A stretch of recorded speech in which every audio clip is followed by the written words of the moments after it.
오늘 창세기 45장 1절에서 15절 말씀 가지고 하나님의 큰 그림이라는 제목으로 말씀 나누려고 합니다. 먼저 최근에 귀에 꽂히는 가사의 노래를 하나 들었습니다. 악동 뮤지션의 기쁨, 슬픔, 아름다운 마음 들어보셨죠? 뭘 처음 들었어요? 네, 잘 아시는 것처럼 악동 뮤지션의 그 부모님이 몽골 선교사님이시잖아요. 그래서 요즘에 쓴 곡을 특별히 보면 기독교적인 가치관, 세계관이 참 녹아있다는 생각이 들었고, 특별히 이 기쁨, 슬픔, 아름다운 마음이란 곡에서도 그것들을 느낄 수 있었거든요. 그래서 그 가사를 보면 이렇습니다. 기쁨 뒤에 슬픔이 오는 건 아름다운 마음이야 하고 쫓아내지 말고 품어주어라, 아주 예쁜 돌이 된단다. 햇빛 뒤에 그늘이 있는 건 사랑스러운 모습이야. 밝은 미소를 짓지 않아도 사랑할 이유가 많단다. 너의 웃음과 조화로운 너의 눈물, 이보다 더 좋은 것은 없어. 흐린 날도 화창한 날도 시린 날도 끼우고 나면 다 퍼즐이 될 거야. 이거 댓글을 보면 이거 공감하는 분들, 이것으로 위로받은 사람들이 그렇게 많더라고요. 그런데 저는 이것의 진짜가 바로 성경 안에 있다라고 보고, 그 메시지를 믿으면 우리도 동일한 위로를 받는다. 뭐가 위로를 받습니까? 여기 흐린 날도 화창한 날도 시린 날도 끼우고 나면 다 퍼즐이 된다. 우리 인생에 늘 성공만 있는 것이 아니잖아요. 기쁨만 있는 것이 아니잖아요. 슬픔도 있고 실패도 있고 괴롭고 고통스러운 날이 있는데, 그런데 그것이 큰 퍼즐과 같다라는 거예요. 이 퍼즐만 보면은 깜장색이고 검은 칙칙한 색인데 이 퍼즐이 왜 있어야 되는지 모르는데, 그것이 하나님의 큰 그림이란 안에 그 제대로 된 퍼즐로 끼워 맞추기만 하면은 그 큰 그림이 보일 때 아름다운 그림이 될 수 있다. 우리 인생이 그렇다라는 것을 많은 사람들이 공감하고 또 위로를 받는다는 거예요. 여러분, 우리가 마주하게 되는 이제 성경 속의 요셉이라는 인물이 이 하나님의 섭리를 완벽하게 이해한 인물이었어요. 모든 순간, 심지어 그의 인생의 바닥을 치던 순간까지도 하나님의 큰 그림으로 인정하게 될 때 그 한 사람이 얼마나 위대한 삶을 살 수 있는지를 보게 되는 겁니다. 여러분, 이 자리에 모인 우리 청년들도 인생의 다양한 계절을 통과할 때 요셉처럼 하나님의 큰 그림을 보고 모든 어려움들을 극복하고 돌파해 나갈 수 있기를 주의 이름으로 축복합니다. 첫 번째로 우리가 살펴볼 것은 이 섭리를 통해서 요셉이 과거를 어떻게 해석했는가를 같이 살펴보도록 할게요. 여러분, 오늘 본문 말씀에 이제 전 문맥을 보면 어떤 상황이었냐면, 요셉이 이제 총리잖아요. 총리가 자기를 드러내지 않고, 자기의 정체를 드러내지 않고 형들이 찾아왔을 때 모함을 해서 형들을 쫓아보냅니다. 그리고 막내 베냐민을 데리고 오지 않으면은 너희들 음식을 주지 않겠다. 그러면서 이제 시므온이라는 한 형을 이제 볼모로 인질로 잡습니다. 그렇게 해서 이제 우여곡절 끝에 결국 막내 베냐민을 데리고 이 형들이 다시 애굽으로 돌아오는 거예요. 그랬더니만 이 애굽에서 요셉이 아주 융숭하게 잘 대접을 해줍니다. 그래서 기분 좋게 이제 다시 고향으로 돌아가 음식을 사서 고향으로 돌아갔는데, 요셉이 한 가지 이제 계획을 짜는 거예요. 바로 베냐민의 주머니 속에 은잔을 숨겨둔 겁니다. 그리고 이제 요셉이 자신의 관리인을 보내가지고 이 형들을 붙잡게 하는 거죠. 내가 소중하게 여기는 은잔을 너희들이 훔쳐갔다. 이 바구니를 열어보니까, 가방을 열어보니까 베냐민 바구니 안에 은잔이 들어있던 거죠. 이제 빼박이에요. 할 수 없어요. 그래서 베냐민 혼자 이제 애굽에 남아서 종이 되어야 되는 상황이 된 거죠. 그런데 그때 형들의 반응이 어떠한가를 요셉이 보고 싶었던 거예요. 그런데 예전에 이제 요셉을 애굽의 종으로 팔아버렸던 그 형들이 이제는 많이 변화가 된 거예요. 성숙한 거예요. 그래서 이 베냐민을 그냥 두고 떠나는 것이 아니라 오히려 유다와 같은 사람들이 뭐라고 이야기를 하냐면, 이 베냐민을 아버지께서 사랑하셔서 그냥 두고 갈 수 없다. 만약에 베냐민이 없으면 아버지가 병이 나고 아마 돌아가실 것이다. 그러니까 내가 대신해서 베냐민의 죄를 짊어질 테니까 베냐민은 보내줘라 라고 이야기를 하는 거예요. 그 이야기를 듣고 이제 요셉이 보이는 반응이 이제 1절부터 나오는 겁니다. 요셉이 어떻게 하냐면은 애굽에 그 자기의 신하들 다 물러가라고 하고 오열을 하기 시작하는 겁니다. 대성통곡을 하는 거예요. 왜 그랬을까요? 여러 가지 감정들이 복합적으로 몰려왔겠죠. 그러니까 요셉이 자신의 이제 첫 번째 아들을 므낫세라고 지었잖아요. 므낫세라고 지었어요. 있다라는 의미로 므낫세라고 지었는데 사실은 있지 않았다라는 거죠. 그러니까 형들에게 당했던 고난과 상처들이 여전히 기억하고 있어요. 생생하게 기억하고 있었다라는 거예요. 그래서 그 여러 가지 감정들이 몰려왔을 때 오열을 할 수밖에 없었던 것이죠. 근데 더 중요한 건 뭐냐면 그 상처를 어떻게 다루느냐가 중요했다라는 거예요. 그러면 요셉이 어떻게 다루어냈느냐를 보여주는 것이 이제 5절 말씀입니다. 우리 5절을 같이 한번 읽어보도록 할게요. 45장 5절입니다. 시작. 나를 이곳에 팔았다고 해서 근심하지 마소서, 한탄하지 마소서. 하나님이 생명을 구원하시려고 나를 당신들보다 먼저 보내셨나이다 라고 말합니다. 그래서 자기의 정체를 밝혔어요. 요셉이 나 사실 애굽의 총리이긴 하지만 형들의 아우 내가 요셉입니다 라고 이야기를 하면서 뭐라고 말하냐면 나를 이곳에 팔았다고 근심하거나 한탄하지 마십시오. 지금 앞에 있는 애굽의 총리가 내가 팔았던 우리들이 팔았던 그 요셉이라는 것을 알게 되었을 때 얼마나 형들이 당황했을까요? 예? 자기가 지금까지 죄를 지었던 것들이 막 생각이 나면서 우리가 그렇게 했으면 안 됐을 텐데 막 그러면서 후회도 하고 무엇보다도 애굽의 총리로 있으니까 얼마나 두려웠겠습니까? 나한테 해코지를 하지는 않을까 두려운 마음이 있었다라는 거예요. 근데 요셉이 뭐라고 위로하냐면은 근심하지 말고 한탄하지 말아라. 하나님이 생명을 구원하시려고 나를 당신들보다 먼저 이곳으로 보내셨다라고 말합니다. 여러분 여기에서 우리가 한 가지 짚고 넘어가야 되는 사실이 있어요. 하나님이 보낸 것이니까 형들은 죄가 없는가? 그렇지 않습니다. 형들은 분명히 죄가 있어요. 요셉을 시기 질투해가지고 애굽으로 팔아버린 것은 큰 죄입니다. 하나님 앞에도 회개해야 되고 아버지를 속인 것도 아버지 앞에 고백해야 되고 요셉 앞에도 석고대죄해야 되는 것이죠. 이것은 하나님 핑계를 댈 수 없는 거예요. 죄예요. 그런데 우리가 여기서 초점 맞춰야 되는 인물은 피해자인 요셉인 거죠. 요셉은 피해자였는데 자신의 과거의 상처를 단순히 인간적인 눈으로 해석하지 않고 있다는 거예요. 하나님의 시각으로 자신의 과거를 완전히 다르게 해석하고 있는 겁니다. 여러분 요셉이 어떻게 이렇게 놀라운 고백을 할 수 있었을까요? 하나님이 나를 이곳으로 보내셨다. 어떻게 그렇게 해석했을까요? 여러분 요셉은 17세에 하나님께 꿈을 받았잖아요. 그 꿈이 무엇이었습니까? 모든 가족들이 자신에게 절하는 꿈을 꾸었단 말이에요. 하나님이 주신 꿈이었죠. 그런데 현실을 보면 이루어지는 그 상황들을 보면 그 꿈이 절대로 이루어질 수 없었어요. 왜냐하면 이제 가족들과도 멀리 떨어지게 되었잖아요. 그리고 그 지위가 높아지는 것이 아니라 오히려 애굽의 종으로 가장 낮게 되었단 말이에요. 그러니까 가족들이 만날 수도 없고 가족들이 와가지고 자신에게 절하는 것도 불가능했었다는 겁니다. 그런데 하나님께서 그런 요셉의 인생을 반전시켜 주셨잖아요. 그렇게 해서 감옥에도 나오게 되고 애굽의 총리가 되게 하셨어요. 뿐만 아니라 형들이 제발로 요셉에게 찾아와서 절을 하면서 양식을 구했잖아요.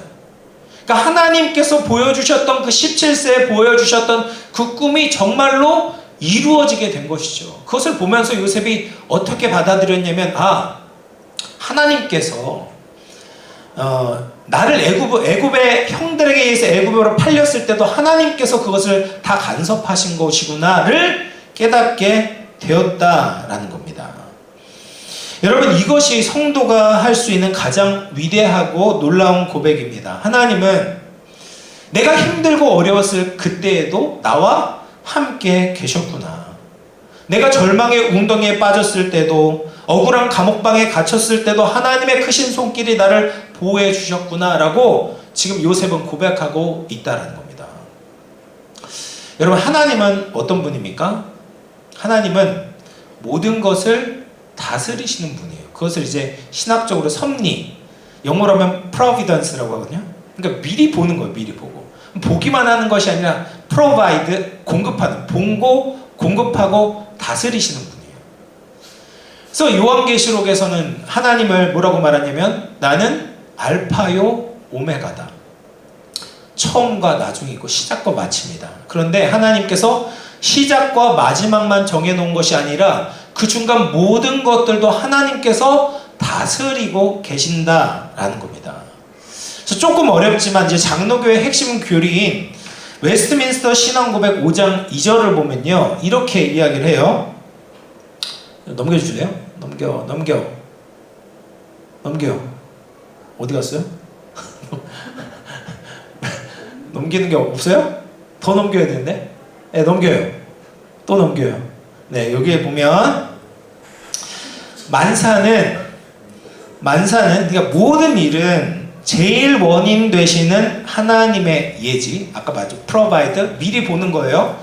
예지와 작정에 따라서 하나님께서 정하심에 따라서 변함없이 틀림없이 발생한다.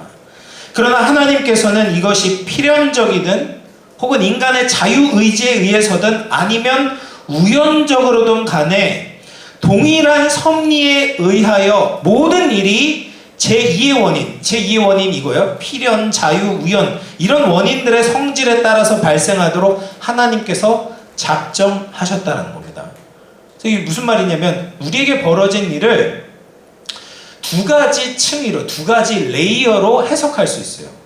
한 가지 레이어는 여기서 나오는 제2원인으로도 해석할 수 있어요. 말하자면 눈에 보이는 가시적인 원인과 결과를 가지고 해석할 수 있다는 거예요. 요셉의 입장에서는 형들이 팔아버렸으니까 내가 애굽에 왔지. 이것이 제2원인인 거예요. 눈에 보이는 원인.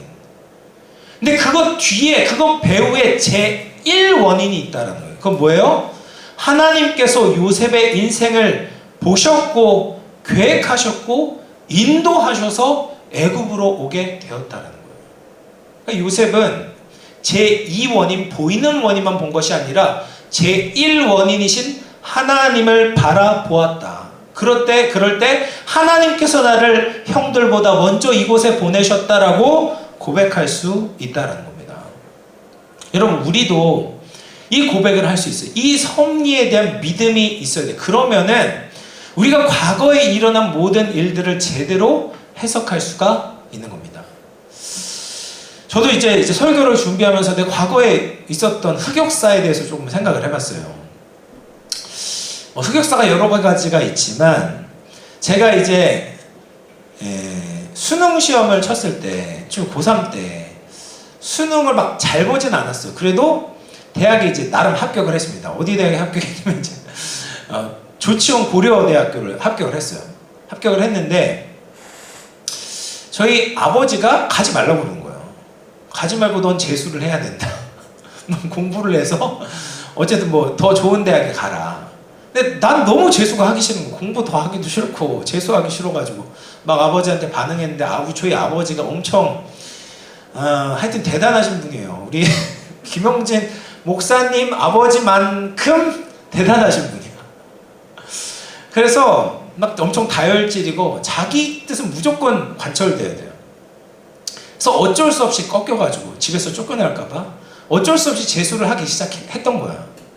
그래서 재수를 했는데 실제 재수를 할 때 마음이 어땠냐면은 정말 이를 갈면서 했어요. 아빠가 싫어가지고, 아빠가 싫어서 원수를 갚고자 하는 마음으로 그렇게 막 공부를 했는데, 그렇게 해서 어쨌든 했는데, 근데 이제 수능 시험이 됐는데 수능을 치르는데, 그런데 이제 나머지는 이제 저희 때는 국수, 그 수학 2, 그 다음에 영어가 있었잖아요. 영어가 있는데 영어 시험 때 첫 번째 이제 듣기 평가를 해야 되잖아.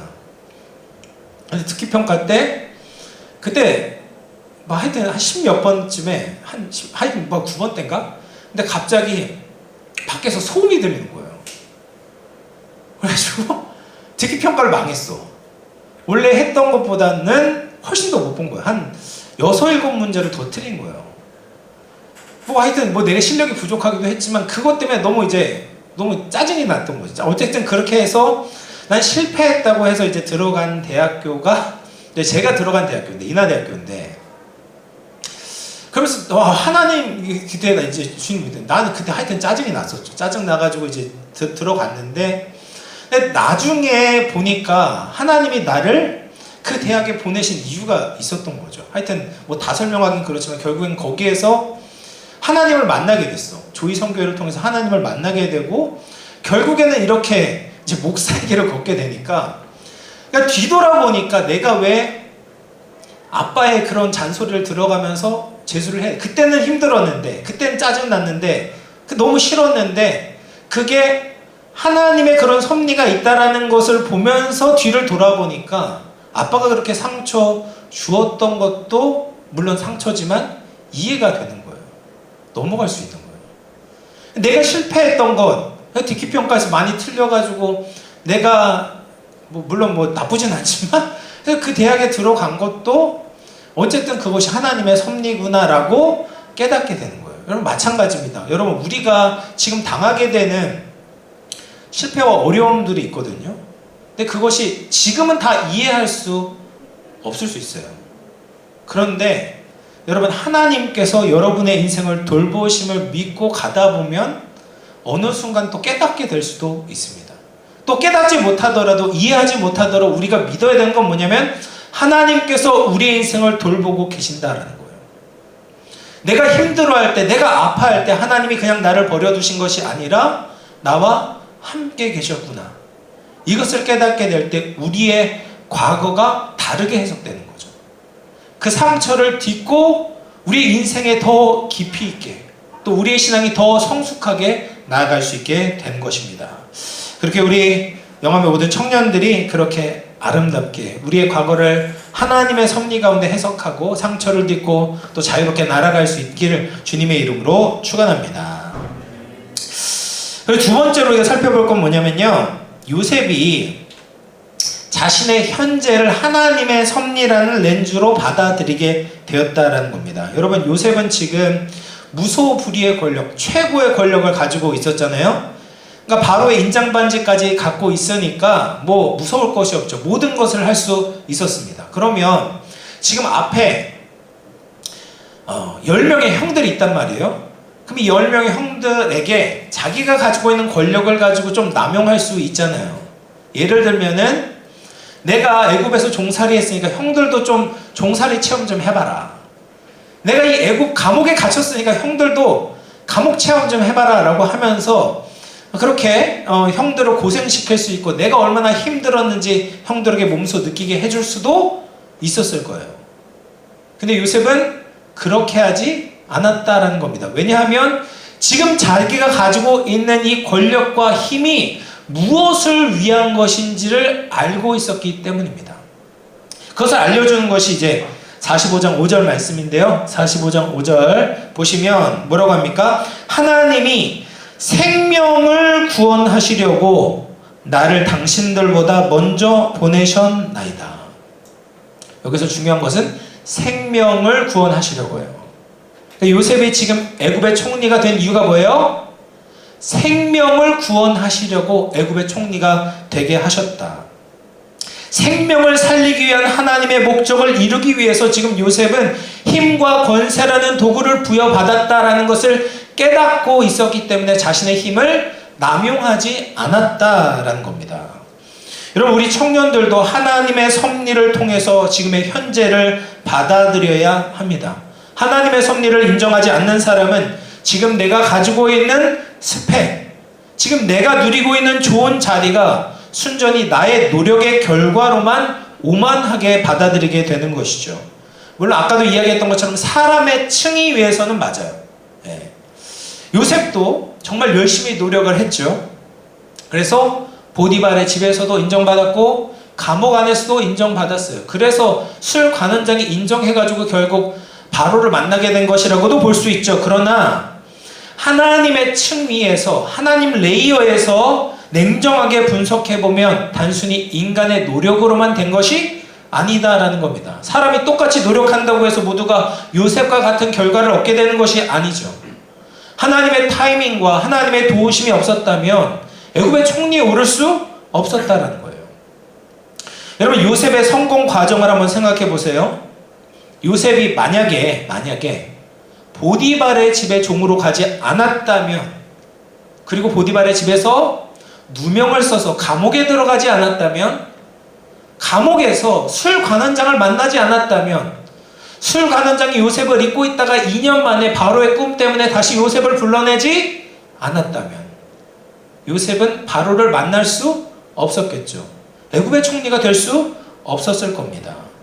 요셉이 아무리 노력해도 하나님의 인도하심이 없었다면 지금의 그 자리에 오를 수 없었다라는 것을 요셉은 인정했다라는 겁니다. 그 정체성이 확고할 때, 현재를 하나님의 섭리로 바라보게 될 때 비로소 하나님께서 주신 사명을 위해서 자신의 힘과 자신의 자리를 사용하게 된다는 거예요. 고린도전서 4장 7절 말씀을 우리 같이 한번 읽어볼게요. 4장 7절 시작. 누가 너를 남달리 구별하였느냐? 내게 있는 것 중에 받지 아니한 것이 무엇이냐? 내가 받았은즉 어찌하여 받지 아니한 것 같이 자랑하느냐? 여러분, 여러분이 가지고 있는 것 중에 하나님께 받지 않은 것이 있습니까? 다 받은 거예요. 우리가 누리고 있는 것, 건강, 또 여러분이 가지고 있는 지식, 능력, 재능, 자리, 이 모든 것이 하나님께 받은 겁니다. 당연한 것이 아니에요.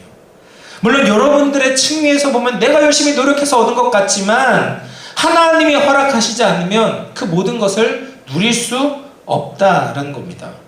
그리고 하나님께서 왜 그것을 주셨는가? 하나님의 목적을 이루기 위해서 주셨다는 거예요. 그 목적이 뭐예요? 생명을 살리려고 여러분에게 그 자리를 허락하신 거예요. 이 생명 구원의 목적은 하나님의 비전입니다. 하나님은 생명을 살리는 분이에요. 그리고 하나님의 사명을 받은 청년들은 세상 속에서 생명을 살리도록 보냄을 받았다라는 겁니다. 여러분, 그냥 밥벌이를 하라고 직장에 보내신 것이 아닙니다. 그냥 돈 모아서 명품 사고 해외여행 가고 취미생활 플렉스 하라고 지금 그 자리에 보내신 것이 아니에요. 우리라는 통로를 통해서 가족이 살고 내 옆에 있는 직장 동료가 살고 친구가 살고 이 어두운 세상을 살려내도록 여러분을 그 자리로 보내셨다라는 겁니다. 그 교회 공동체 청년부에서도 마찬가지입니다. 여러분이 예수님 믿고 구원받고 청년 공동체에 있는 것은 무엇을 위한 것이에요? 생명을 살리기 위한 것입니다.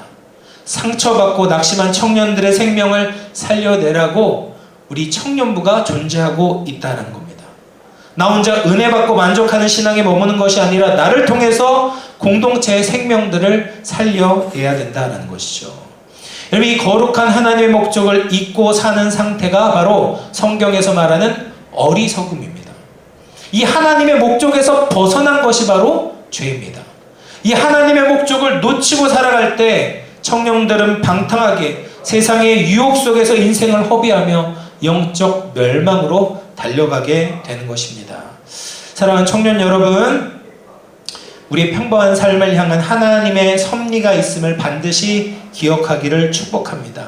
여러분, 내 세상적인 위치가 높든지 낮든지 내가 얼마를 가지고 있든지 상관하지 않습니다. 하나님의 목적은 변하지 않습니다. 여러분이 있는 그 자리로 보내신 이유는 세상을 살리도록, 사람을 살리도록 여러분들을 보내셨습니다. 여러분, 그 목적을 따라가 보십시오. 부합하게 살아가 보십시오. 그러면 여러분의 미래를 하나님께서 책임져 주실 줄로 믿습니다. 우리의 삶을 진짜 살아 움직이게 만드실 겁니다. 똑같이 일해도, 똑같이 공부해도 태도가 달라지고요, 마음이 달라지고 하나님이 여러분의 인생을 보는 시선이 달라지게 될 것입니다. 지금 우리를 세상 한복판으로 하나님께서 파송하셨다라는 것을 기억하면서 하나님의 기쁨이 되는 자로, 또 하나님께 인정받는 자로 살아가는 우리 모든 청년부 다 될 수 있기를 주의 이름으로 축원합니다. 이제 마지막으로 이제 세 번째로는 하나님의 섭리가 요셉의 행동에 기적을 만들어냈다라는 거예요.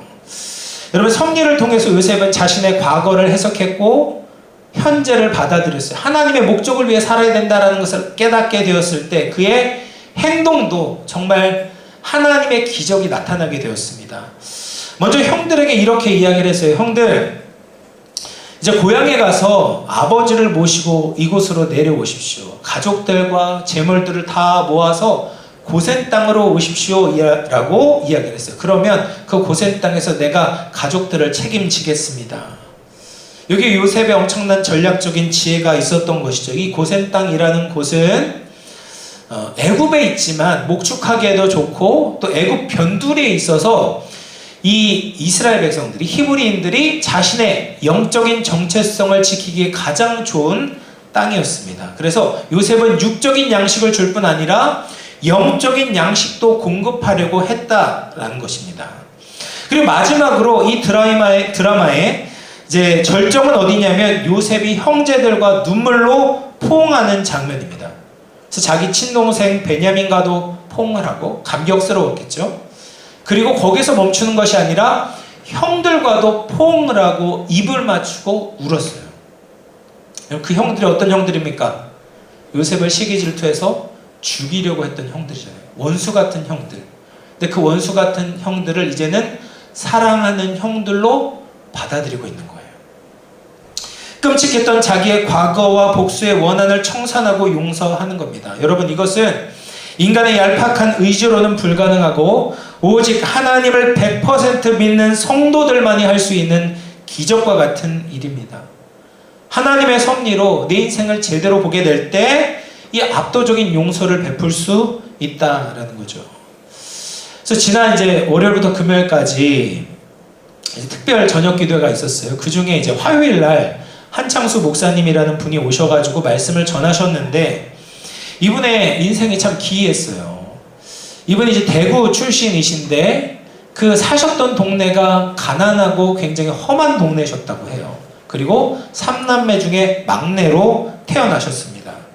그래서 어린 시절에 누구의 전도를 받은 거예요. 교회 52번만 1년만 다니면 필통 주겠다라는 이제 소문을 듣고 교회를 다니기 시작하신 거죠.